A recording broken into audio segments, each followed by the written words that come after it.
मैं सबसे पहले आपका अभिनंदन एवं अभिवादन करते हुए आग्रह करना चाहूँगा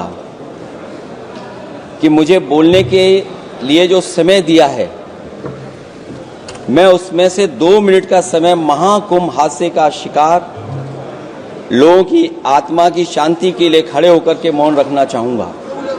अगर किसी अन्य को भी सच्चे मन से मृतकों के प्रति सच्चा भाव है तो वो भी हमारे सांसदों के साथ खड़ा होकर के ये मौन श्रद्धांजलि अर्पित कर सकता है। ये माननीय सदस्य अध्यक्ष महोदय, अगली लाइन अध्यक्ष महोदय, ये विषय अध्यक्ष महोदय, आप सीनियर लीडर हैं। अध्यक्ष महोदय, ये अधिकार आपका है, कभी नहीं रही।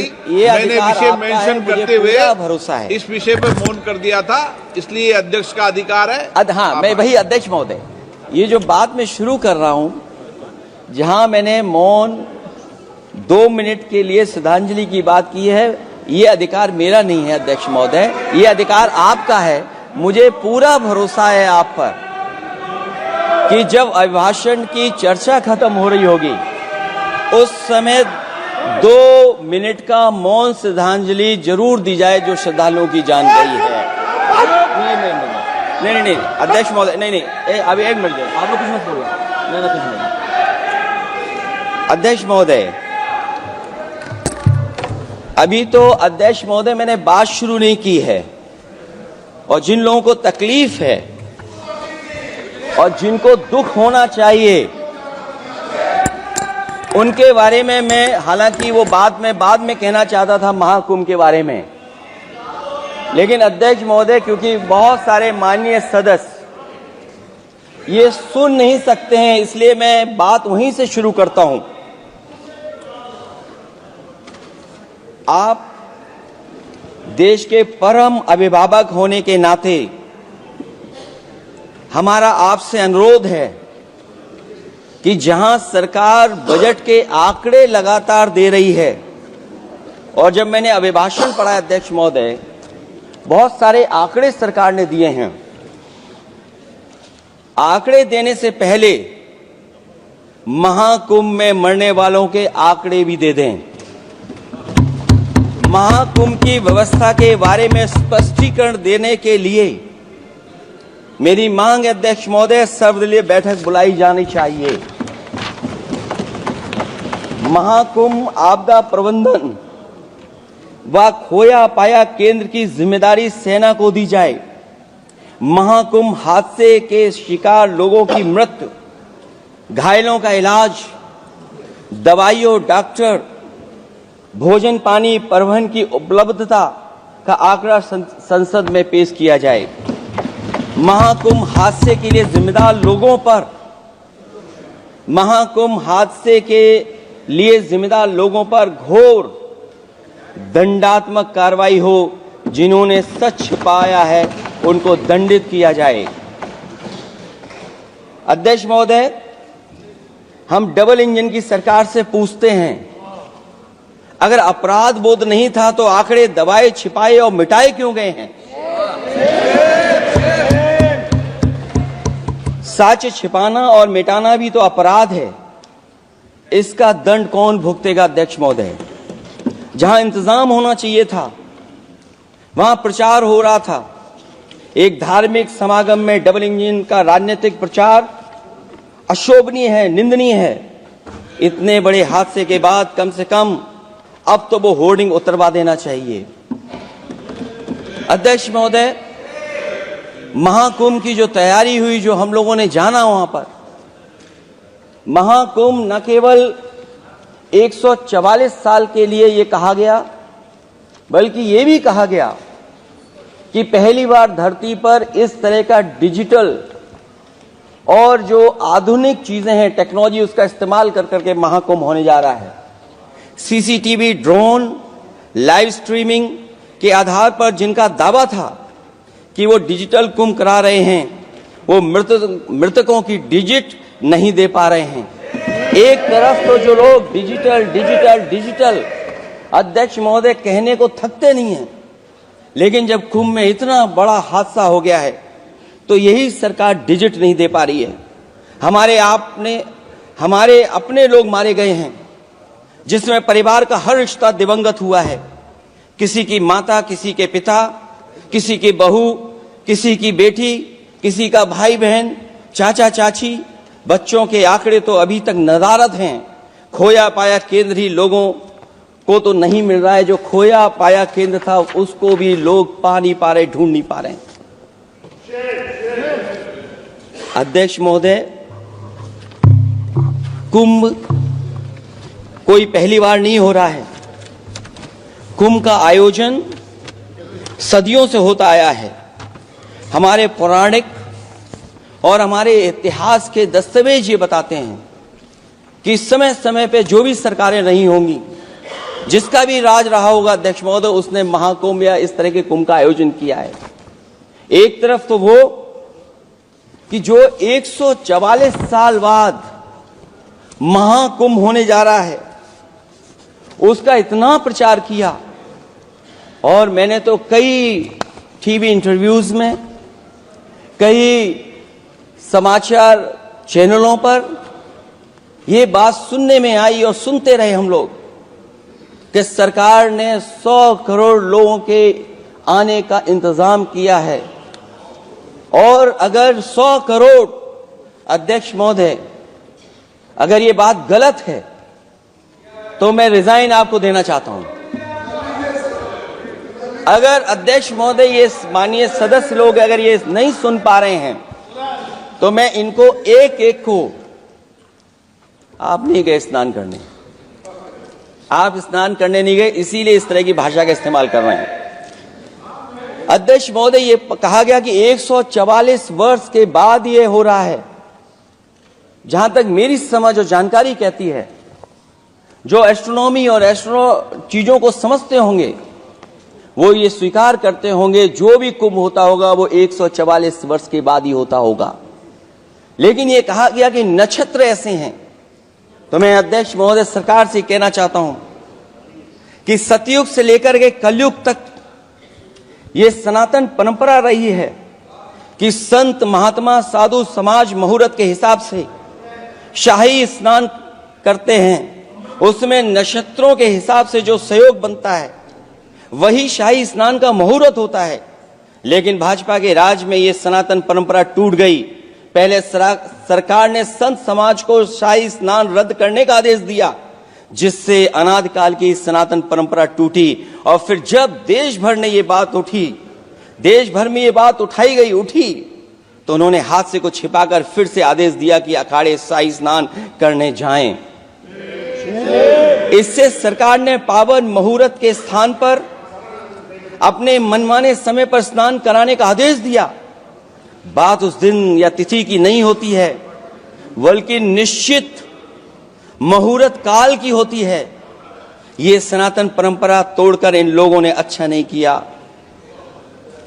और ये क्या परंपरा टूटी है कि नहीं टूटी है, मैं समझता हूं अध्यक्ष महोदय मुझसे बेहतर सामने वाले ज्यादा जानते होंगे इसके बारे में। और जो लोग, अध्यक्ष महोदय, जो हम लोगों ने देखा वहां पर लोग पुण्य कमाने आए थे और अपनों के शव लेकर के गए हैं।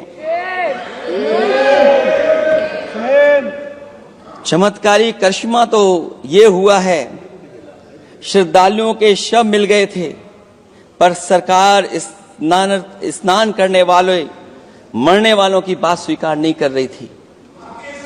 और इससे ऊपर ये बात जो वहां पर और हुई, अध्यक्ष महोदय, जब ये जानकारी हो गई कि कुछ लोगों की जान चली गई, लाशें हैं जो मोर्चरी में पड़ी हैं, अस्पताल में पड़ी हैं, उसके बाद सोचिए सरकार क्या कर रही है। अपने सरकारी हेलीकॉप्टर में फूल भर करके फूलों को डालने का काम किया। सोचिए ये हमारी कहां की सनातनी परंपरा है। मैं जानना चाहूंगा सदन के माध्यम से हमारे माननीय सदस्य बताएं कि जहां लाशें पड़ी रही हों, न जाने कितनी चप्पलें पड़ी थीं, न जाने कितनी चप्पलें पड़ी थीं, न जाने कितने कपड़े पड़े थे, महिलाओं की साड़ियां थी, कपड़े थे, लेकिन उनको कैसे उठाया गया? उन सबको उठाया गया जेसीबी मशीन से, ट्रैक्टर की ट्रॉली से, उनसे उठा करके कहां फेंका कोई नहीं जानता, लेकिन जब उनको लगा कि वहां से बदबू आ रही है तो यही सरकार के लोग छिपाने लगे हैं। यही आपका महाकुंभ का आयोजन था, और हर बात को छिपाने के लिए न केवल ये लोग मीडिया का सहारा ले रहे हैं, मीडिया का सहारा लेते लेते सुनने में आया है कुछ दबाव और कुछ स्वीटनर भी दिए जा रहे हैं जिससे उनकी खबरें बाहर ना आ जाएं। और अगर अध्यक्ष मोदी ये बात सब गलत है मेरी, अगर ये बात सब गलत मैं कह रहा हूं, तो अभी तो नेता सदन को अभी भाषण देना है। और मैं ये बात और कहना चाहता हूं, आप अपने तरफ से जानकारी कर लीजिएगा। हमारे उत्तर प्रदेश के मुख्यमंत्री जी ने शोक नहीं प्रकट किया था। जब देश की राष्ट्रपति और प्रधानमंत्री जी ने शोक प्रकट किया, उसके बाद 17 घंटे बाद सरकार ने स्वीकार किया। अध्यक्ष मोदी, ये वो लोग हैं जो आज भी कोई सच्चाई स्वीकार नहीं कर सकते। इनका रास्ता क्या है मैं नहीं जानता हूं, कहां ले जाना चाहते हैं। लेकिन जब अध्यक्ष महोदय मैंने अभिभाषण पढ़ा है राष्ट्रपति महोदया का, तो वही पुरानी बातें कि 12 करोड़ शौचालय बन गए हैं, 10 करोड़ गैस कनेक्शन हो गए हैं, 80 करोड़ लोगों को राशन दिया जा रहा है, 25 करोड़ लोगों को मिडिल क्लास में शामिल कर दिया गया, न्यू मिडिल क्लास में शामिल कर दिया गया। 80 और 85 को अगर हम जोड़ दें अध्यक्ष महोदय 105 करोड़ हो गए। बच्चों को और जोड़ दें तो सरकार अध्यक्ष महोदय किसके लिए काम कर रही है, किसके लिए काम कर रही है? अगर 80 को राशन दें, 25 को न्यू मिडिल क्लास में जोड़ दें, 105 करोड़ हो गए। और जो बाकी बचे हैं हमारे देश की आबादी जिसको 140 करोड़ बता रहे हैं, उसमें कम से कम बच्चे कुछ तो संख्या होगी, आधी आबादी की संख्या होगी। अगर उसको हम बाहर निकालें तो आगे आज सरकार किसके लिए काम कर रही है?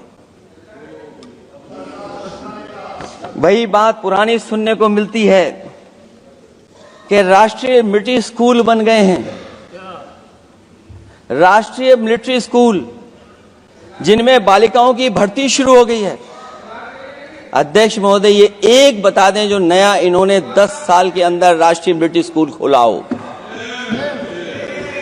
और कंफ्यूज मत होना, राष्ट्रीय मिलिट्री स्कूल कौन से होते हैं, सैनिक स्कूल कौन से होते हैं, ये कंफ्यूज मत होना। 10 साल में सोचिए अध्यक्ष महोदय, एक भी नया राष्ट्रीय मिलिट्री स्कूल नहीं खोला है। अगर खोला हो तो सरकार जरूर बताए। जो लोग कहते हैं हम ईज ऑफ डूइंग रिसर्च कर रहे हैं, अध्यक्ष महोदय इनकी ईज ऑफ डूइंग रिसर्च हमने देखी है। इनकी ईज ऑफ डूइंग रिसर्च अपनी इमेज चमकाने के लिए और दूसरे की इमेज बर्बाद करने के लिए ईज ऑफ डूइंग रिसर्च चल रही है। ईज ऑफ डूइंग बिजनेस, मैं देखता हूं जहां कहीं भी इन्वेस्टमेंट मीट होती है, देश के सभी मंत्री वहां पहुंच जाते हैं, सरकार के मुखिया भी जाते हैं वहां। मुझे याद है उत्तर प्रदेश में सबसे बड़ा आयोजन हुआ था इन्वेस्टमेंट मीट का। न केवल इन्वेस्टमेंट मीट इन्वेस्टर्स को बुलाया गया था, बल्कि डिफेंस एक्सपो के भी कार्यक्रम कई हुए थे। और अध्यक्ष महोदय भरोसा ये दिलाया गया था कि जो एमओयू हो रहे हैं 40 लाख करोड़ के, उसको जमीन पर उतार लिया जाएगा। मैं इन्हीं डबल इंजन की सरकार से जानना चाहता हूं कि जो 40 लाख करोड़ के एमओयू हुए उसमें कितना जमीन पर यह सरकार उतार पाई है। कहीं ऐसा तो नहीं है कि सरकार के डबल इंजन आपस में ही टकरा रहे हों। अब तो जो खबरें हम लोग पढ़ते हैं, न केवल इंजन टकरा रहे हैं अध्यक्ष महोदय, अब तो डब्बे भी टकराने लगे हैं। सुना है क्योंकि दिल्ली में चुनाव है, आप इंजीनियर की डब्बा हैं। ये हमारे पुराने माननीय सदस्य हैं, आप हम एक हैं, बस जगह अलग बदल गई। जिस विभाग के मंत्री हैं वो हमारा ही काम है, आप लोग अच्छा नहीं कर रहे हैं।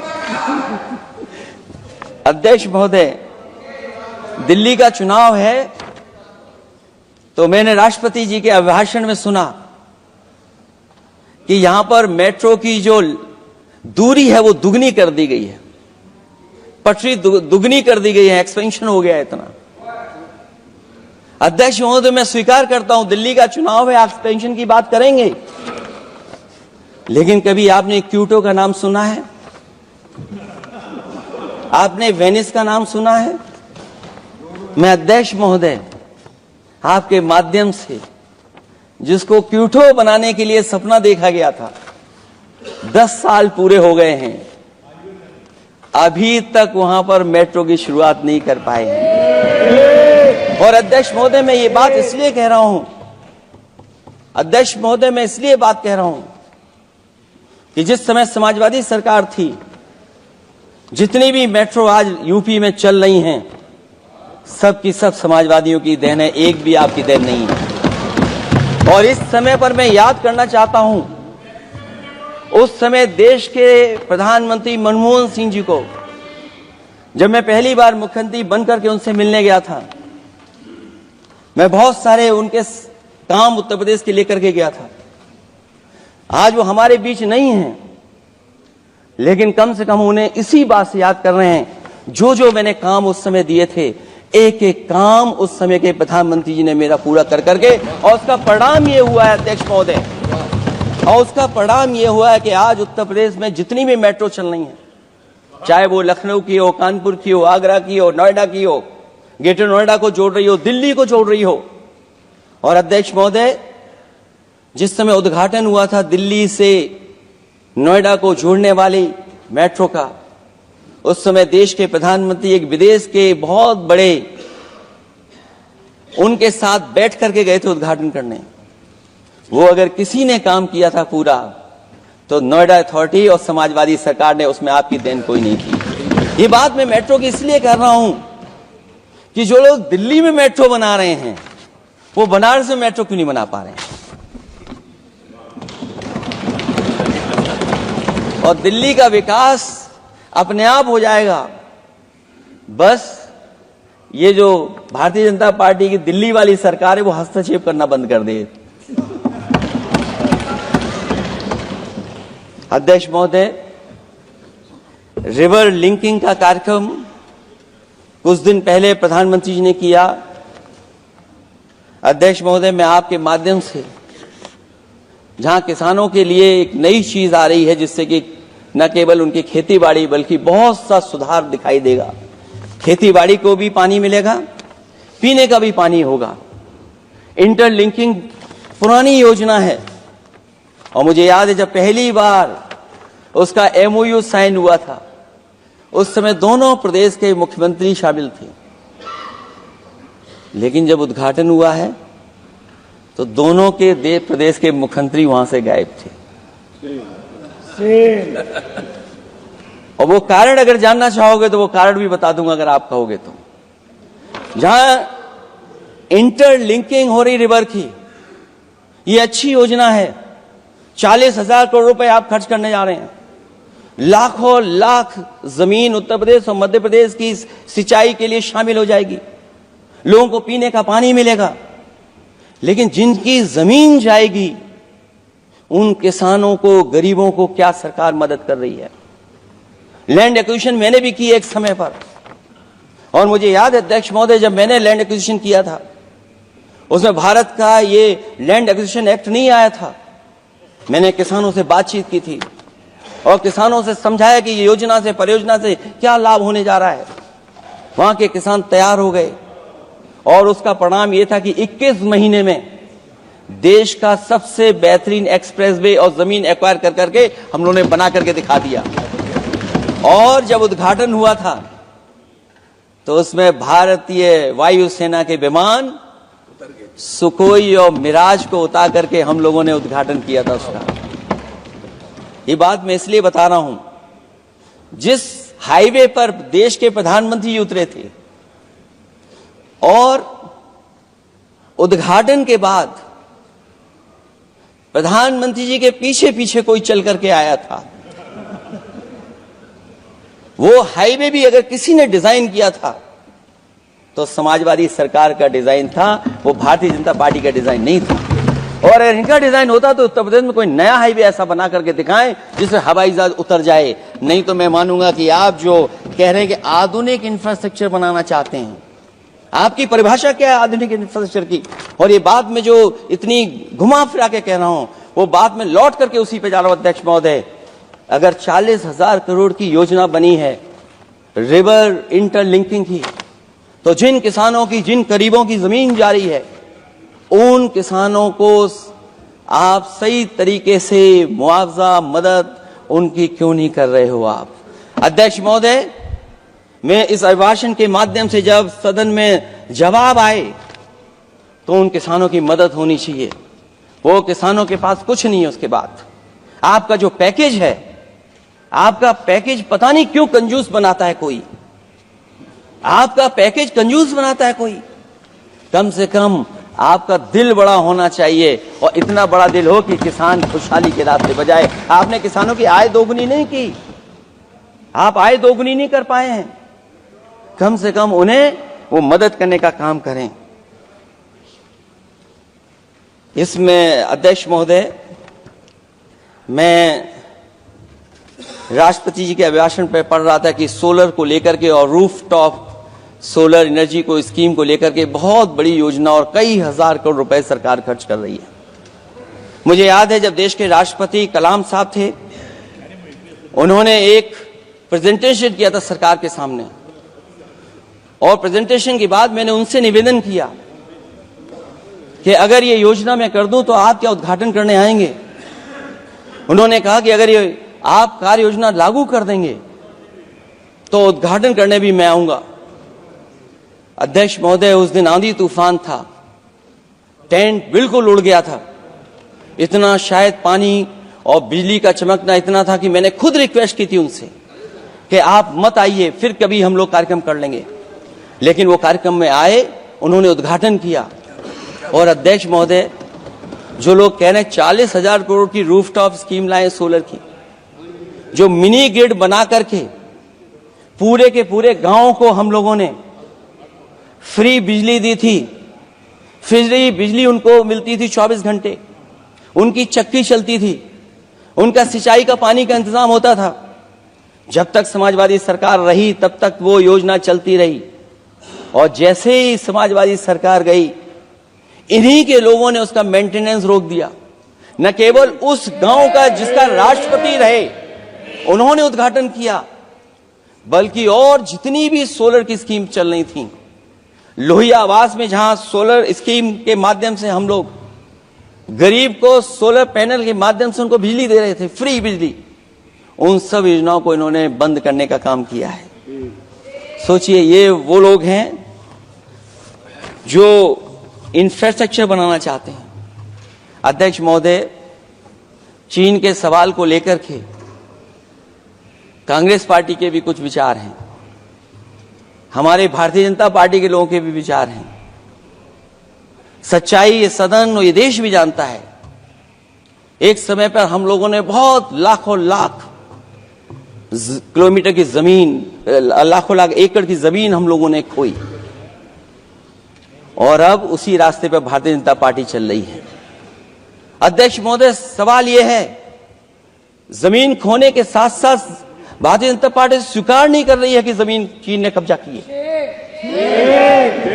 और ये बात अगर हम लोग कह रहे हैं तो जो अखबारों में खबरें निकलती हैं, टीवी पे कभी कभी खबरें आती हैं, अध्यक्ष महोदय सरकार को कहिए कि ऐसे चैनल, ऐसे अखबारों पे एफआईआर लिखा कर उन्हें जेल भेज दो।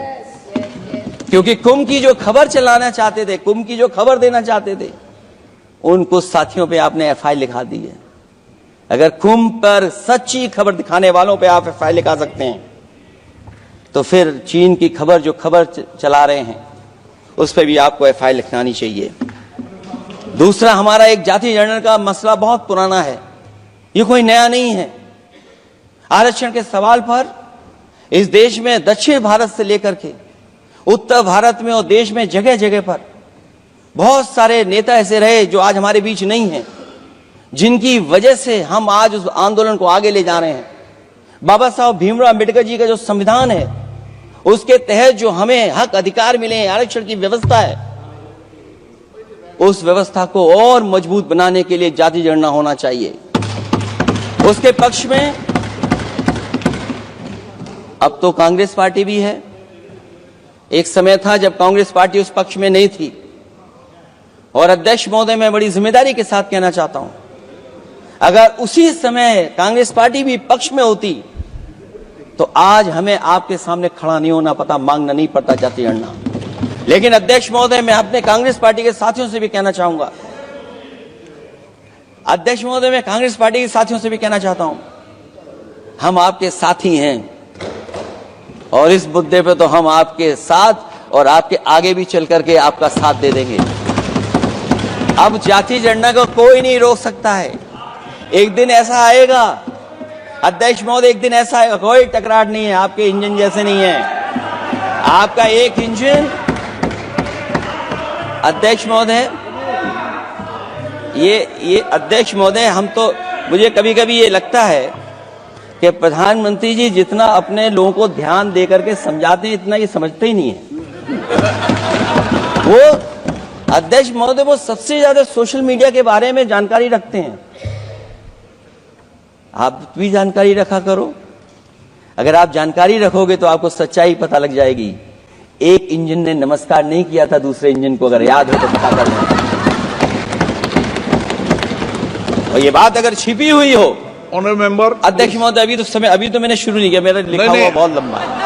कंक्लूड करें, आप समाप्त करें प्लीज। और अध्यक्ष महोदय, एक सवाल और बड़ा उठा है, नौकरी को लेकर के, रोजगार को लेकर के, और हमारे भारत की जो मैन्युफैक्चरिंग सेक्टर है उसको बढ़ावा कैसे दिया जाए। चीन जैसा देश केवल एक पे हमला नहीं कर रहा है अध्यक्ष महोदय, आपकी जमीन भी छीन रहा है और आपका बाजार भी छीन रहा है। और ये बात अगर गलत हो तो सरकार हमें बताए, वो आंकड़े दे। अगर कांग्रेस पार्टी का रास्ता था तो आपका रास्ता कांग्रेस पार्टी का क्यों है? अगर कांग्रेस पार्टी का वो रास्ता था तो आपका रास्ता क्यों है वो? मैं तो जानता हूं जिस दिन उनके सहयोगी साथी समझ लेंगे, वो भी साथ छोड़ जाएंगे। दूसरा जो सवाल कहा गया है अध्यक्ष महोदय, जिस समय बाजार खोला गया, जिस समय हमारा व्यापार के लिए पूरा बाजार खोल दिया,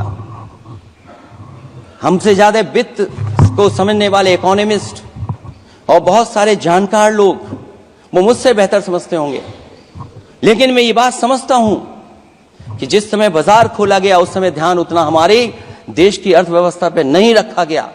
अगर उसी समय पर मैन्युफैक्चरिंग सेक्टर को जिस जिम्मेदारी से रखना चाहिए था नहीं रखा गया, अगर उस समय रखा गया होता तो शायद अध्यक्ष महोदय हम लोग चीन से आगे निकल गए होते। आज चीन आ गए, हम लोग पीछे हैं। क्या आप इनको ज्ञान दे रहे हो क्या? अध्यक्ष महोदय, अपना रास्ता तो वही है, साइकिल वाला। इसलिए अध्यक्ष महोदय, अगर समय, मेरा समय है अभी, क्योंकि मैं बहुत कुछ लेकर के आऊं। और जहां तक इंफ्रास्ट्रक्चर की बात है, आप कहते हैं कि देश का आधुनिक इंफ्रास्ट्रक्चर बनेगा, न केवल उसके नागरिकों को एक बेहतर जीवन, देश की नई पहचान देता है, बल्कि देश को एक नया आत्मविश्वास भी देता है। अरे अगर ये बात सच है तो अध्यक्ष महोदय, मैं वो बात कहना चाहता हूं कि 2022 के चुनाव से पहले एक बुंदेलखंड एक्सप्रेस वे बनाया गया था, और जिसकी तैयारी को लेकर के देश के प्रधानमंत्री जी गए थे। कितनी सजावट हुई थी, कितनी तैयारी हुई थी। जो हमारे बुंदेलखंड के साथी माननीय सदस्य चलते होंगे बुंदेलखंड के एक्सप्रेस वे पर, वो जानते होंगे। प्रधानमंत्री जी उद्घाटन करके गए, पानी बरस गया, बुंदेलखंड बह गया, एक्सप्रेस वे बह गया। और सोचिए अध्यक्ष महोदय, कब उद्घाटन किया था आपने? 22 में, और आज भी मेंटेनेंस चल रहा है उसमें। 22 के बाद से आज तक भी मेंटेनेंस चल रहा है। और कहीं अगर आपने जो गाड़ियां बाजार में ला दी हैं, जो बाजार में आजकल अध्यक्ष महोदय जो गाड़ियां आ गई हैं, अगर वो कहीं अपनी रफ्तार से चलेंगी तो या तो पेट दर्द होगा या कमर का दर्द होगा, दोनों में से एक के लिए तो इलाज जाना ही पड़ेगा। और वो कितने हजार करोड़ का बना? 14,000 करोड़ का। इसी तरह गोरखपुर लिंक एक्सप्रेसवे यूपी में 91 किलोमीटर, जो हमारे रोड की जानकारी रखते होंगे, एनएचआई की जानकारी रखते होंगे, वो जानते होंगे कि गोरखपुर लिंक जो 2022 में शुरू हो जाना चाहिए था, वो अभी तक शुरू नहीं हो पाया। वो 91 किलोमीटर का 7,283 करोड़ का बन रहा है। जो पूर्वांचल एक्सप्रेस वे कभी समाजवादी सरकार ने उसको डिजाइन किया, उसको सब कुछ आगे बढ़ाया, वो 340 किलोमीटर का 22,000 करोड़ के लगभग का बना है। लेकिन जहां तक मैं बना करके छोड़ गया वहां से आगे नहीं बढ़ा, और अगर वो बढ़ गया होता तो बिहार और बंगाल के लोगों के लिए बहुत रास्ता आसान हो जाता। इसी तरह एक गंगा एक्सप्रेसवे बन रहा है, जिसके बारे में सरकार ने ये कहा कि हम कुंभ से पहले शुरू कर देंगे, कुंभ से पहले गंगा एक्सप्रेसवे शुरू हो जाएगा। अध्यक्ष महोदय, वो नहीं शुरू हो पाया। मुझे लगता है जिस रफ्तार से वो काम हो रहा है, अगला जब अर्ध कुंभ आएगा तब तक ही बन पाएगा वो। ये बातें मैं इसलिए बोल रहा हूं अध्यक्ष महोदय, क्योंकि यूपी को बिहार को दे दिया, हमें कोई तकलीफ नहीं है, बिहार भी तरक्की करे, हम भी साथ देंगे बिहार का, कोई तकलीफ नहीं है। लेकिन यूपी में अगर कोई भी एक भारत सरकार के एनएचआई का एक्सप्रेस वे आया हो तो बता दे, एक भी कोई एक्सप्रेस वे दिया हो, तब जब देश के प्रधानमंत्री को दो बार और नहीं तीसरी बार भी मौका दिया उत्तर प्रदेश ने। मैं अध्यक्ष महोदय आपका इशारा समझ रहा हूं, बाकी अध्यक्ष महोदय भाषण में अब बजट पे पढ़ दूंगा, मेरा बाकी भाषण बजट में होगा। मैं अपना भाषण खत्म करते हुए केवल इतना कहना चाहता हूं, मैं जो मेरे सुझाव आए हैं उन सुझावों को शामिल करे सरकार, और केवल प्रचार में न रहे सरकार। अध्यक्ष महोदय, मैं अपनी बात खत्म करने से पहले जो राष्ट्रपति जी ने कहा है, मैं भी सहमत हूं उससे, मैं उनकी सब लाइनें पढ़ना चाहता हूं। जो राष्ट्रपति महोदया जी ने कहा है, मैं उससे सहमत हूं। हमारा हिंदुस्तान 140 करोड़ आबादी वाला देश है। हमारे यहां भिन्न भिन्न राज्य, भिन्न भिन्न क्षेत्र, भिन्न भिन्न भाषाएं हैं, परंतु एक राष्ट्र के रूप में हमारी एक ही पहचान है, हिंदुस्तान। और हमारा एक ही संकल्प है, एक ही लक्ष्य है, विकसित हिंदुस्तान।